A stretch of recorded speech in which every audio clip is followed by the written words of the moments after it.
बंगाल में हिंसा पर केंद्रीय मंत्री चिराग पासवान ने विपक्ष पर हमला बोला है। चिराग पासवान ने कहा कि देश भर में आगजनी का माहौल बनाने का प्रयास किया जा रहा है और जानबूझकर हिंदू मुस्लिम के बीच विवाद खड़ा किया जा रहा है।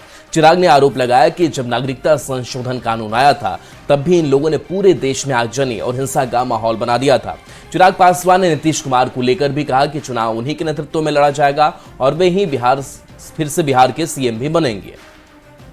लोग तो कह ही रहे हैं कि गठबंधन का हिस्सा, गठबंधन का चेहरा उन्हीं के नेतृत्व में चुनाव लड़ा जाएगा और एक बार फिर से मौजूदा मुख्यमंत्री 2025 बिहार विधानसभा चुनाव परिणामों के बाद फिर से मुख्यमंत्री पद की शपथ लेंगे। इसमें किसको डाउट है कि इन लोगों के बीच में तो बहुत ही विवाद है।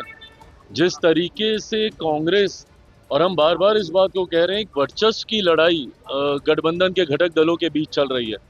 राजद जिस तरीके से अपने आप को एसर्ट करने का प्रयास कर रही है, अपने चेहरे को आगे करने का प्रयास कर रही है, उसी तरीके से कांग्रेस भी अब ना सीटों को लेकर कोई समझौता करने के मूड में दिख रही है और ना ही सीएम पेस में अपने आप को रेस से बाहर करना चाह रही है। मुकेश सहनी के बयान पर एलजेपी आरवी के प्रदेश अध्यक्ष ने हमला बोला है। राजू तिवारी ने कहा कि हम कितने सीटों पर चुनाव लड़ेंगे ये हम तय करेंगे। मुकेश सहनी को अपनी चिंता करनी चाहिए। आपको बता दें कि एक बयान में मुकेश सहनी ने यह कहा था कि चिराग पासवान को 50 सीट पर चुनाव लड़ना चाहिए। वीआईपी प्रमुख मुकेश सहनी ने कहा है कि बीजेपी के लोग एनडीए में जितने भी घटक दल हैं उन्हें डराने की कोशिश कर रही है और यही वजह है कि बार बार कह रही है कि मुकेश सहनी बीजेपी में आएंगे, क्योंकि मुकेश सहनी ही उनकी नैया पार लगा सकते हैं। चिराग पासवान को 50 सीट विधानसभा चुनाव में लेनी चाहिए। एलजेपीआर के प्रदेश अध्यक्ष हमारे साथ हैं।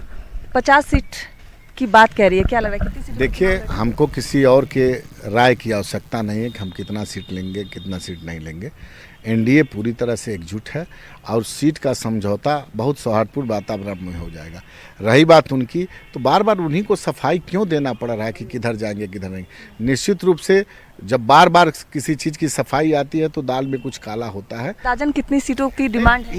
ये देखिए, डिमांड, ये सब बातें आपको कैमरे ऑन ऑफ कैमरे भी हम लोग कुछ काम करते हैं और जिस दिन गठबंधन हम लोग का हो जाएगा उस दिन आप सब लोगों को बुला करके हम लोग बता देंगे कि कितने कितने सीटों पर कौन कौन से एनडीए घटक दल चुनाव लड़ेंगे। तो साफ तौर पे कहना है कि कितने सीट पर चुनाव लड़ेंगे गठबंधन धर्म के तहत ही इस पर निर्णय लिया जाएगा। हालांकि जिस तरीके से मुकेश सहनी ने कहा है कि 50 सीट चिराग पासवान को मांगनी चाहिए, ये उनका कथन है।